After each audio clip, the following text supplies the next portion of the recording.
વંદે માતરમ વિદ્યાર્થી મિત્રો, આગળના લેક્ચરમાં આપણે અકર્મક અને સકર્મક ક્રિયાપદની સમજૂતી મેળવી હતી, જેમાં આપણે સકર્મક ક્રિયાપદની અડધી સમજૂતી મેળવી ચૂક્યા છીએ અને બાકીની જે અન્ય સમજૂતી છે એ મેં અહીંયા લખીને રાખેલી છે. ત્યાર પછી આપણે દ્વિકર્મક ક્રિયાપદની સમજૂતી મેળવવાની છે.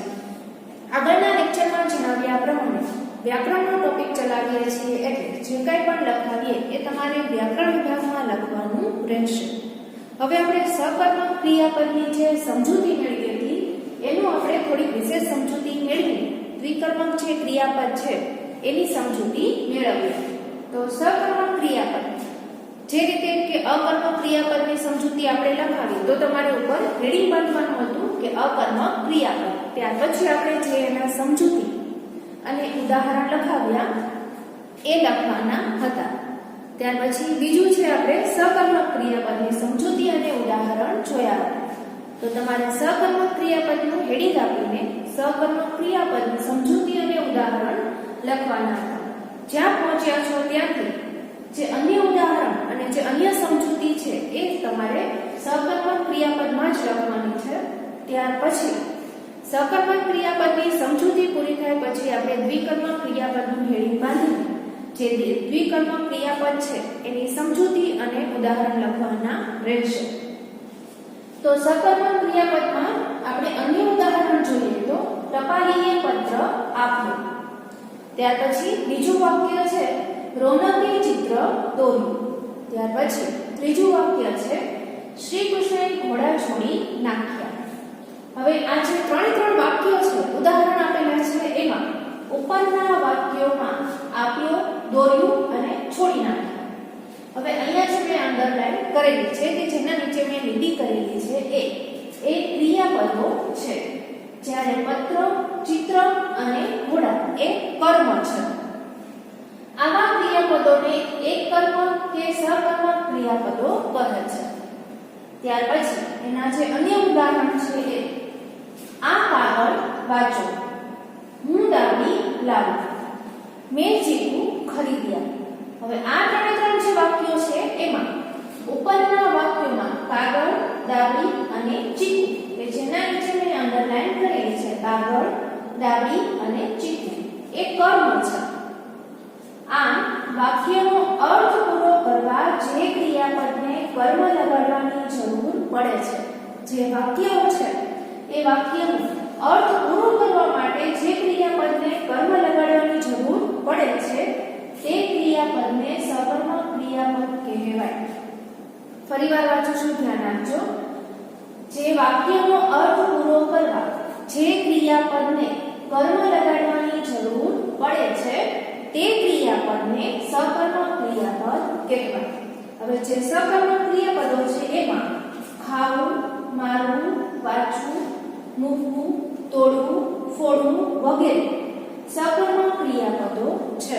હવે આપણે દ્વિકર્મક જે ક્રિયાપદ છે એની સમજૂતી જોઈએ.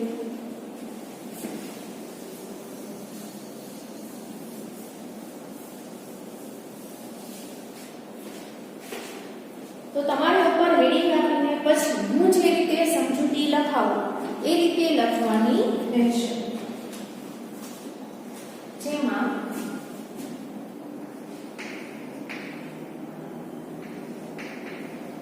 દ્વિકર્મક ક્રિયા આ રીતે હેડિંગ આપીને પછી સમજૂતી લખવાની કે જેમાં દ્વિ એટલે બે, પેરેગ્રાફ પાડીને દ્વિ એટલે બે. ક્યારે બે કર્મ સંકળાયેલા હોય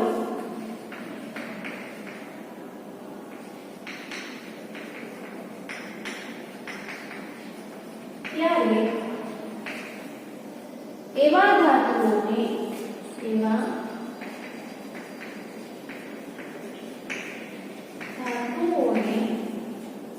દ્વિકર્મ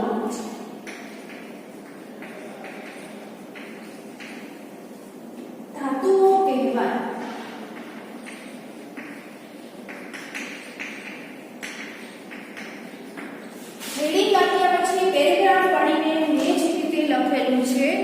એ જ રીતે તમારે લખવાનું રહેશે કે જેમાં દ્વિ એટલે બે, ક્યારેક બે કર્મ સંકળાયેલા હોય ત્યારે એવા ધાતુઓને દ્વિકર્મક ધાતુઓ કહેવાય. જેમાં પેરેગ્રાફ પાડીને ફરીવાર વાક્યનો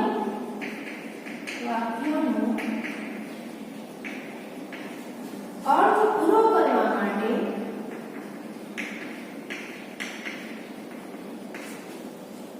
જે ક્રિયાપદને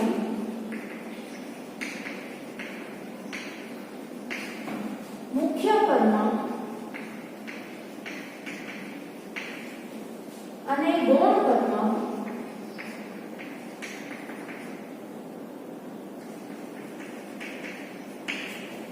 લગાડવાની જરૂર પડે છે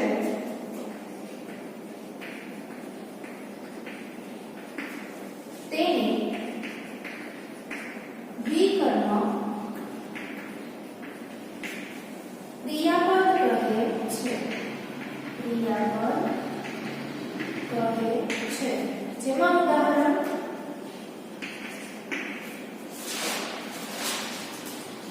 પોલીસે ચોરને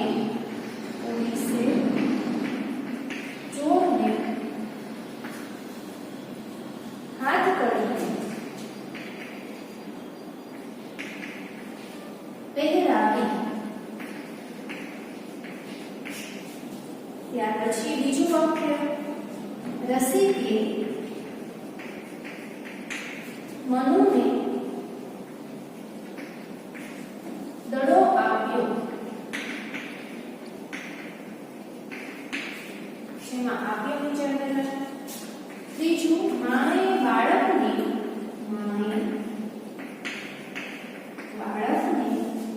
દવા પીવડાવી.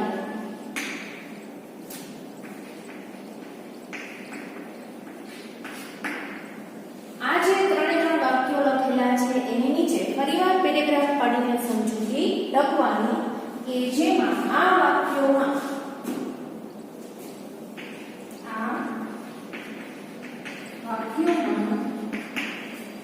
પહેરાવી,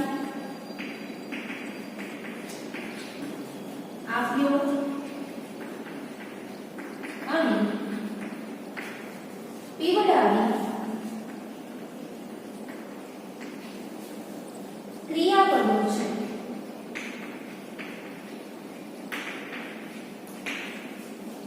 આ ક્રિયાપદોને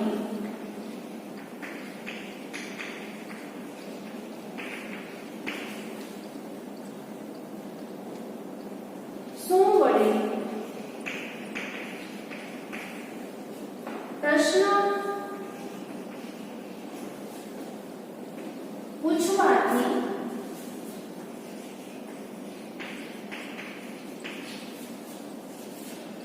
કર્મ મળે છે.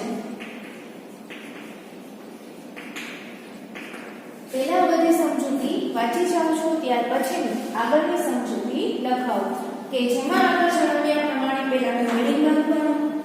હેડિંગ આપ્યા પછી જે રીતે પેરેગ્રાફ પાડીને લખેલું છે એ જ રીતે પેરેગ્રાફ પાડીને લખવાનું.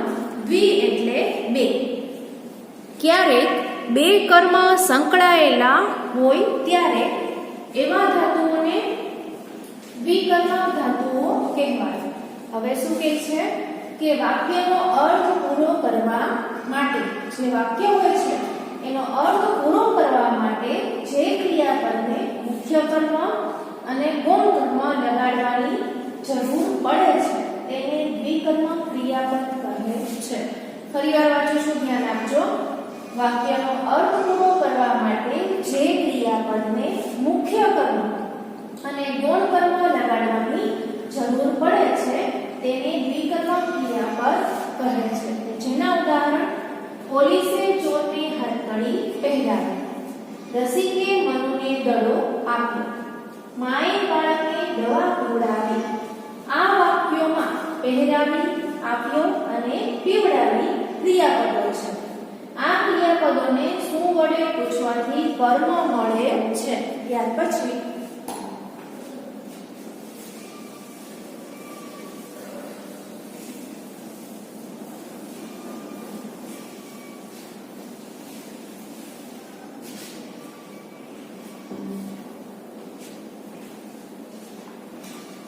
પેટ,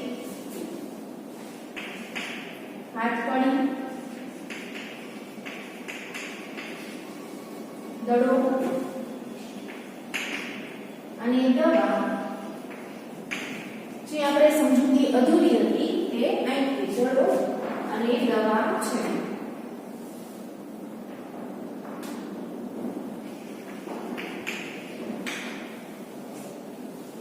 આ બધા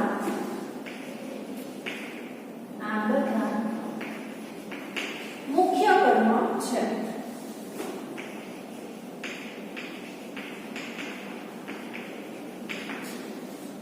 ક્રિયાપદને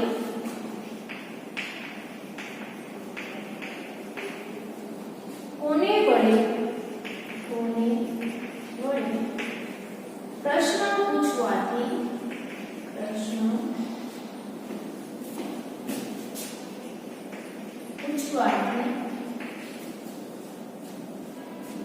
ચોરને,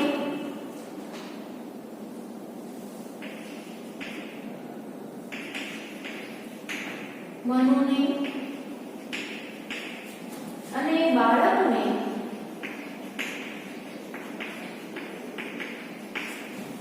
ઉત્તર મળે છે. જે ગૌણ કર્મ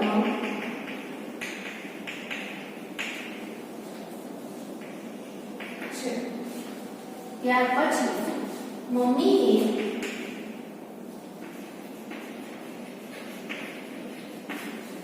શિલ્પાને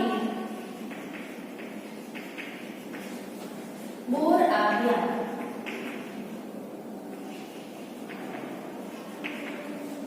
એના પછી શિક્ષકે વિદ્યાર્થીઓને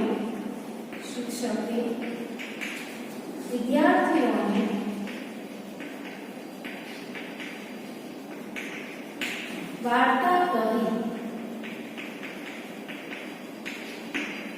ત્યાર પછી રાજાએ સૈનિકોને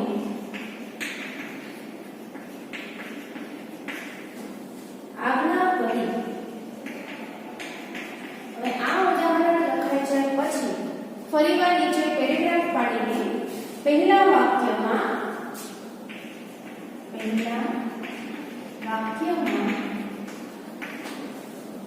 બોર મુખ્ય કર્મ છે. બોર આજે આપણે લખેલું છે કે મમ્મીએ શિલ્પાને બોર આપ્યો. એ બોર છે એ મુખ્ય કર્મ છે.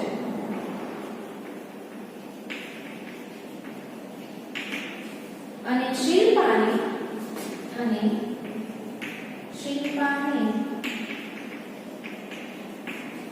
ગૌણ કર્મ છે.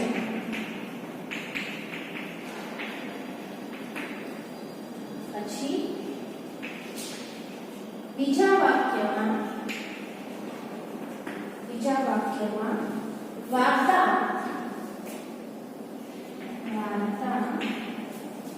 મુખ્ય કર્મ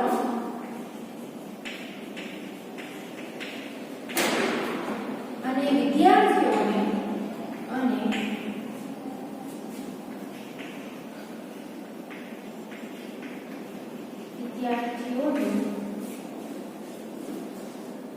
ગૌણ કર્મ છે.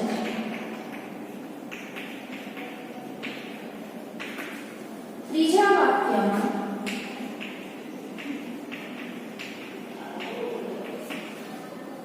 આજ્ઞા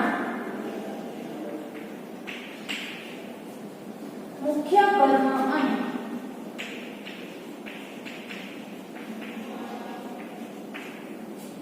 સૈનિકોને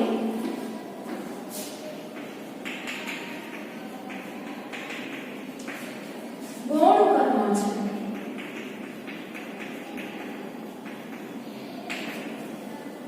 શું પૂછવાથી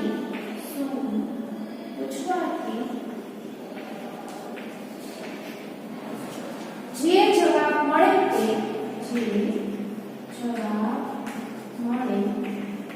તે મુખ્ય કર્મ અને તે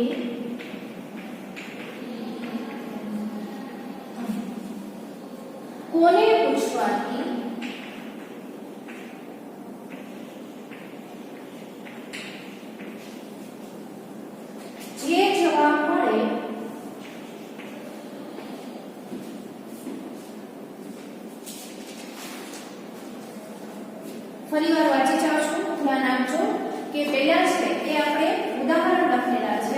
ત્યાર પછી એની જે સમજૂતી લખેલી છે એ મેં જે રીતે લખેલી છે એમ જ તમારે લખવાની છે. જેમાં આપણે જોયું કે તે હાથકડી, દડો અને દવા છે કે જે આપણે આગળ સમજૂતી લખેલી હતી. આ બધા મુખ્ય કર્મ છે. ક્રિયાપદને કોને વડે પૂછવાથી ચોરને, મનુને અને બાળકને ઉત્તર મળે છે. જે ગૌણ કર્મ છે. ત્યાર પછી અન્ય ઉદાહરણ કે મમ્મીએ શિલ્પાને બોર્ડ આપ્યા, શિક્ષકે વિદ્યાર્થીઓને વાર્તા કહી, રાજાએ સૈનિકોને આજ્ઞા કરી. હવે જે પહેલું વાક્ય છે એ પહેલા વાક્યમાં બોધ મુખ્ય કર્મ છે અને શિલ્પાને ગૌણ કર્મ છે. બીજા વાક્યમાં વાર્તા મુખ્ય કર્મ અને વિદ્યાર્થીઓને ગૌણ કર્મ છે. ત્રીજા વાક્યમાં આજ્ઞા મુખ્ય કર્મ અને સૈનિકોને ગૌણ કર્મ છે. શું પૂછવાથી જે જવાબ મળે તે મુખ્ય કર્મ અને કોને પૂછવાથી જે જવાબ એ આપણે આગળ લખીશું.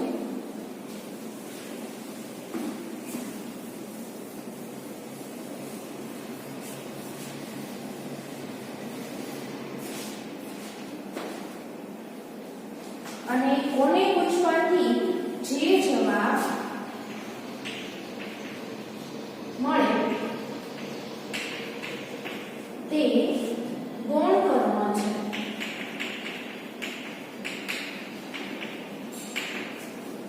આમ વાક્યનો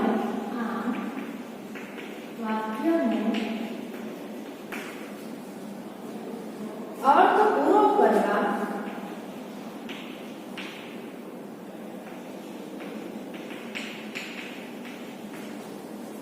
માટે જે ક્રિયાપદને મુખ્ય કર્મ અને ગૌણ કર્મ લગાડવાની જરૂર પડે છે તેને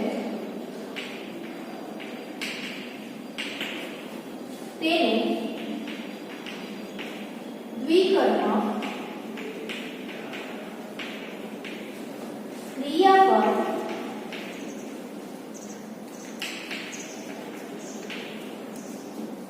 કહે છે. મારવું, કહેવું, પાઠવવું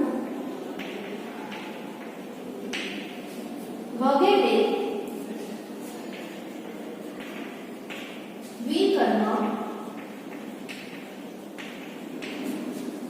બે કર્મવાળા ક્રિયાપદો છે.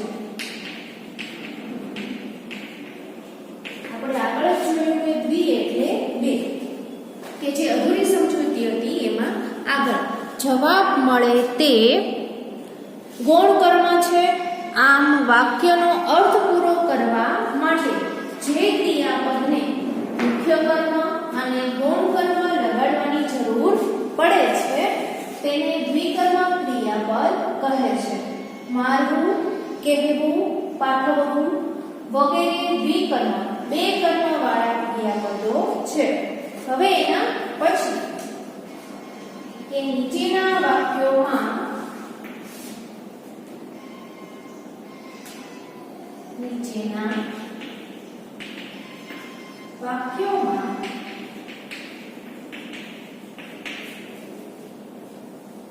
ક્રિયાપદ નીચે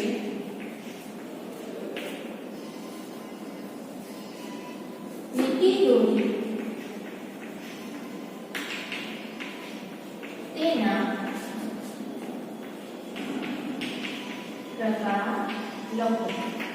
હવે જ્યારે પરીક્ષામાં આવા પ્રશ્નો પૂછાતા હોય છે તો કઈ રીતે પૂછાય કે નીચેના વાક્યોમાં ક્રિયાપદ નીચે લીટી દોરી તેના પ્રકાર લખો, અથવા તો નીચેના વાક્યોમાં જે જે ક્રિયાપદ તમને આપેલું હોય એનો પ્રકાર જણાવો. તો હવે એક ઉદાહરણ જોઈશું આપણે, જેમાં પેલું બળદ ઉઠ્યો. તો આ જે વાક્ય છે એમાં આપણે પહેલા ક્રિયાપદ જોઈએ. તો ક્રિયાપદ ઉઠ્યો.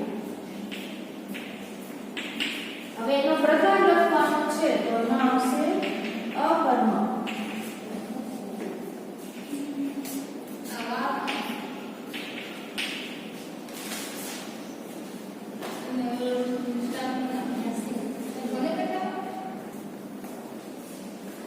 હવે એના પછી બીજું ઉદાહરણ છે કે વાંદરો ચડ્યો.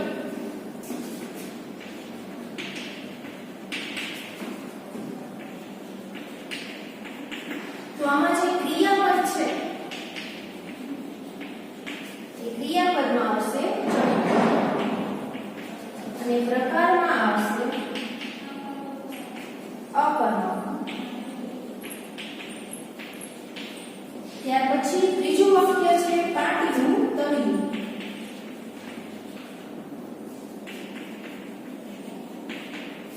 તો એમાં ક્રિયાપદ છે એ તળિયું અને પ્રકારમાં આવશે સકર્મક. ત્યાર પછી આ જે ઉદાહરણ લખાવેલા છે એ ફરીવાર વાંચી જવા છો, ધ્યાન આપજો કે જેમાં નીચેના વાક્યોમાં ક્રિયાપદ નીચેની જોડી તેના પ્રકાર લખો. પહેલું ઉદાહરણ કે વાક્ય છે બળદ ઉઠ્યો, વાંદરો ચડ્યો, પાટિયું તળ્યું. આ ત્રણ જે વાક્યો છે એમાંથી આપણે ક્રિયાપદ શોધવાના છે. તો ઉઠ્યો, ચડ્યો અને તળ્યું. ત્યાર પછી એના જે પ્રકાર છે એ પ્રકાર લખવાના છે. તો ઉઠ્યો એ અકર્મક, ચડ્યો છે અકર્મક, તળ્યું છે સકર્મક. હવે આ છે કે અહીંયા આપણે જે ક્રિયાપદની અકર્મક, સકર્મક અને દ્વિકર્મક ક્રિયાપદની જે સમજૂતી છે એ સમજૂતી પૂરી થાય છે. આજનું તમારું જે હોમવર્ક છે એ હોમવર્ક એ રહેશે કે આજે આપણે જે કંઈ પણ ચલાવેલું છે એ ફરી એકવાર તમારે વાંચી જવાનું. તો આજનો લેક્ચર છે આપણે અહીંયા પૂરો કરીએ છીએ.